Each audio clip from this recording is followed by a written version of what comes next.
Hola con todos y todas, soy Joao Codena y voy a hablar sobre el uso de anticonceptivos orales en la terapéutica del dolor pélvico crónico.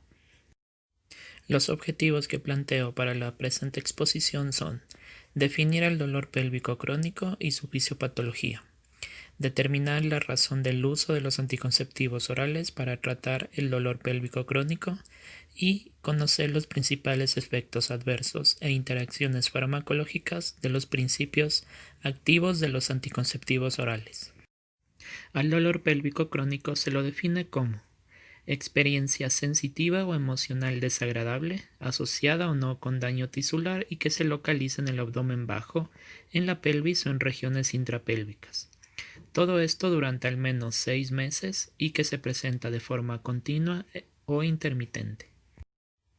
La etiología del dolor pélvico crónico es muy amplia, va desde causas psiquiátricas hasta enfermedades del músculo esquelético, enfermedades del tracto gastrointestinal y enfermedades del tracto urinario. Sin embargo, las causas más frecuentes son las ginecológicas.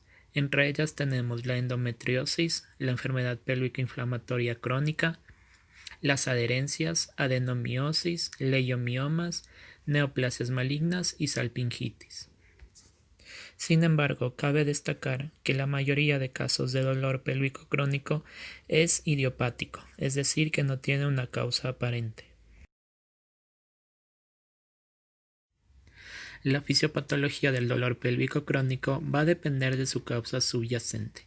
Sin embargo, como ya se mencionó previamente, la mayor parte de ocasiones va a ser de etiología idiopática.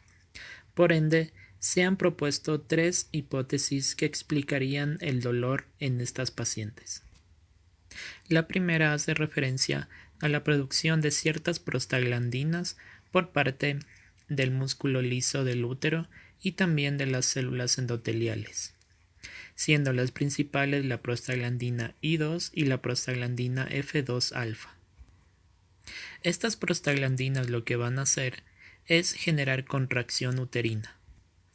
Además han involucrado en una causa inflamatoria del dolor. Por otro lado tenemos a las citoquinas. Se ha propuesto que estas moléculas, que vienen a partir de células inflamatorias de la vasculatura, pueden inferir un daño a nivel de las fibras nerviosas del útero, generando así un dolor crónico. Y por último tenemos a la propuesta sobre la isquemia transitoria uterina. Esto hace referencia a que cuando el útero se contrae, se genera una oclusión transitoria de las arterias uterinas, generando un estado primero de hipoxia y después de una isquemia transitoria, que va a generar dolor en el útero. Ante lo expuesto anteriormente, cabe la duda de ¿por qué usar anticonceptivos orales para el dolor pélvico crónico? Los mecanismos por los cuales estos fármacos generan un alivio del dolor pélvico en estas mujeres se discutirá a continuación. Sin embargo, cabe recalcar que el tipo de dolor pélvico que suele relacionarse con los cambios menstruales de la mujer, es decir, un tipo de dolor cíclico, es el tipo de dolor que más se beneficiará con este tratamiento. La combinación más frecuente de anticonceptivos orales combinados es la de etinilestradiol y drospirenona. El etinilestradiol es un estrógeno sintético que realiza una retroalimentación negativa a nivel hipofisario y así disminuyendo la liberación y síntesis de hormona folículo estimulante y hormona luteinizante a partir de la hipófisis. La acción final de este fármaco será la disminución de estrógenos séricos y por ende los cambios que genera en el endometrio, que como se conoce es la de proliferación endometrial. Por otro lado, y otro mecanismo que también el etinilestradiol tiene para calmar el dolor pélvico crónico es también la disminución de la producción de prostaglandinas mediante la inhibición de la enzima ciclooxigenasa. Por último, también se ha mencionado un tercer mecanismo que puede ayudar en el dolor pélvico crónico y es que los el etinilestradiol puede generar un efecto vasoconstrictor a nivel uterino que por un lado disminuye la captación de prostaglandinas y otros mediadores inflamatorios. También se ha mencionado que puede generar un estadio de vasodilatación, generando así una isquemia menor en el útero. Por otro lado tenemos a la drospirenona. La drospirenona es un derivado sintético de la espironolactona que tiene un efecto de progestágeno, ya que interactúa con los receptores de progestinas en las células endometriales. También se involucra realizando un antagonismo de los receptores de andrógenos y también se ha propuesto que tiene un efecto antimineralocorticoide y por ende es un ahorrador de potasio. La combinación de estos dos principios activos se ha relacionado con una mejoría del dolor pélvico crónico en hasta el 60% de las mujeres. Como se mencionó anteriormente, cabe recalcar que esta terapéutica servirá mucho más en aquel dolor que es de tipo cíclico, es decir, que aumenta durante la menstruación. Las características farmacocinéticas del etinilestradiol son: el 97% de la dosis se va a unir a proteínas séricas. Sin embargo, cabe recalcar que no se une a la proteína unidora de hormonas sexuales. Por otro lado, tiene un metabolismo enteramente hepático, su vida media aproximada es de 35 horas y su excreción es a través de orina y de heces. En el caso de la drospirenona, tiene una biodisponibilidad del 76%. Además, 97% de la dosis se va a unir a proteínas séricas, pero de igual manera que el etinilestradiol no se va a unir a la proteína unidora de hormonas sexuales. También tiene un metabolismo hepático, tiene una vida media aproximada de 30 horas y su excreción va a ser a través de orina y de heces.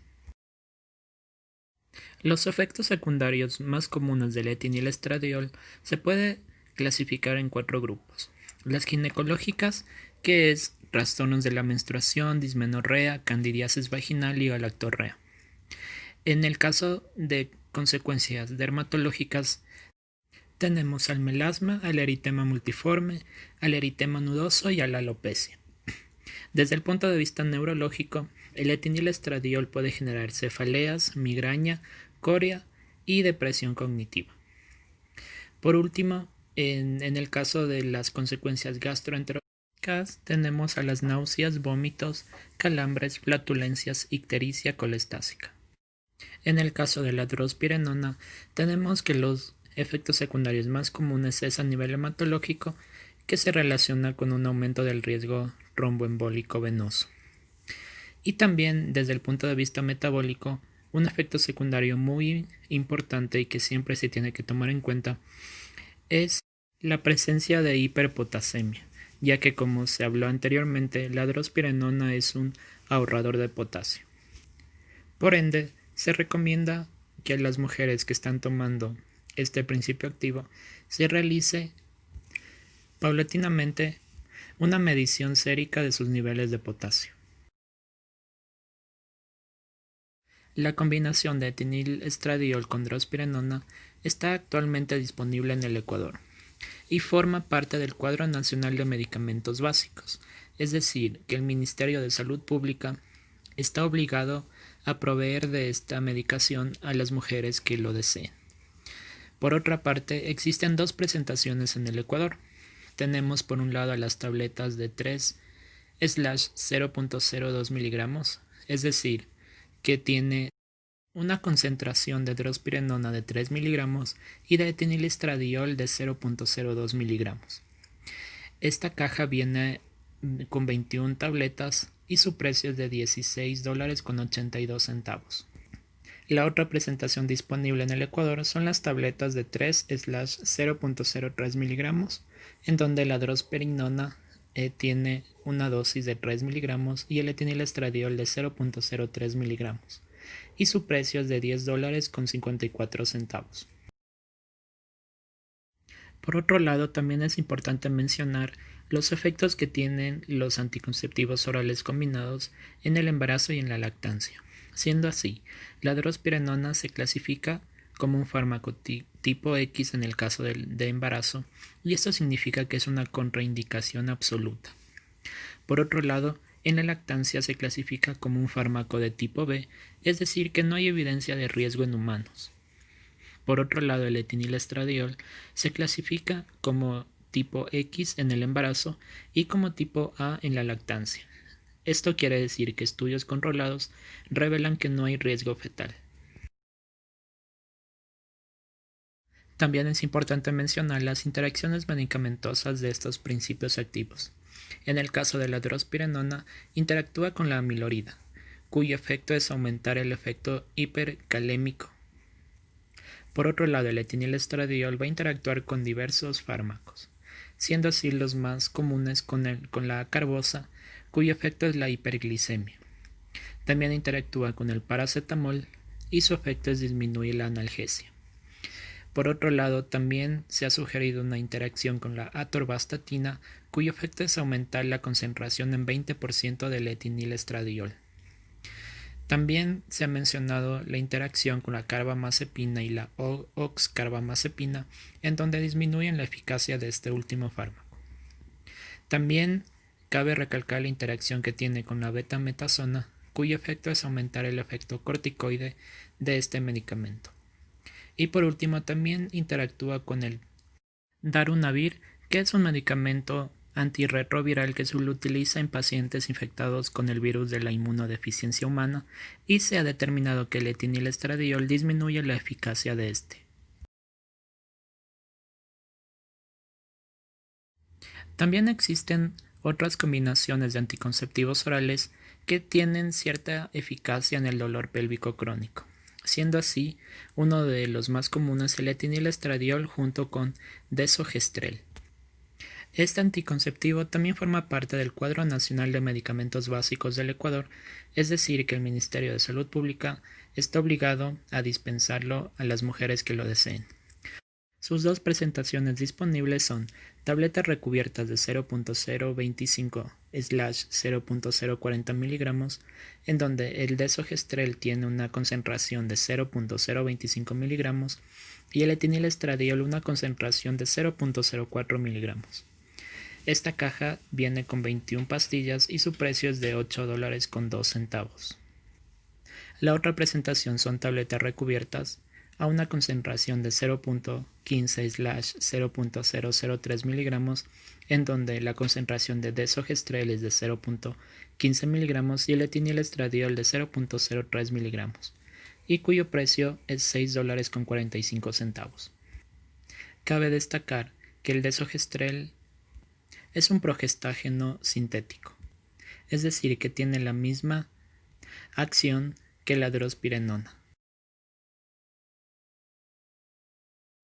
En el caso de la toxicidad en embarazo y lactancia, tenemos que el desogestrel es clasificado igualmente en categoría X en el embarazo, es decir, que es una contraindicación absoluta.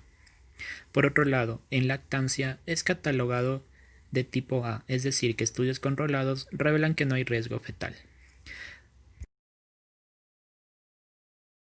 Por último tenemos al tanaproget, que es una progestina no esteroidea que está en fase de investigación actualmente.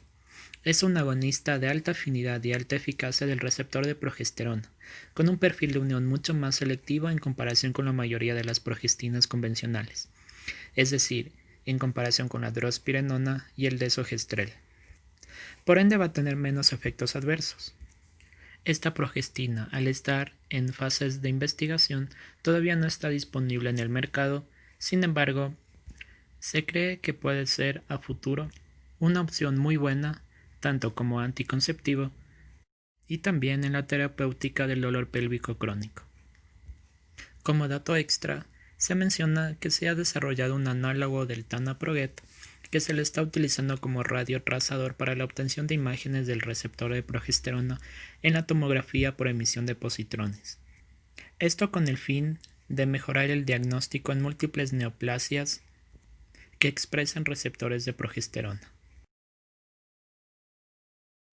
Conclusiones. El dolor pélvico crónico se define como un dolor pélvico por al menos 6 meses cuya causa suele ser desconocida, pero se cree que las prostaglandinas guardan una acción directa en él. Los anticonceptivos orales pueden disminuir la síntesis de prostaglandinas, mejorando así el dolor pélvico crónico en aquellas mujeres cuyo dolor es de tipo cíclico, es decir, que tiene correlación con los cambios menstruales. Existen diversos efectos secundarios de los anticonceptivos orales. Entre los más importantes tenemos el tromboembolismo venoso, irregularidades menstruales y sangrado uterino anormal. Sin embargo, la combinación de etinilestradiol con drospirenona parece ser la combinación más eficaz para tratar el dolor pélvico crónico, mientras que las otras combinaciones suelen tener eficacia menor. Muchas gracias por su atención.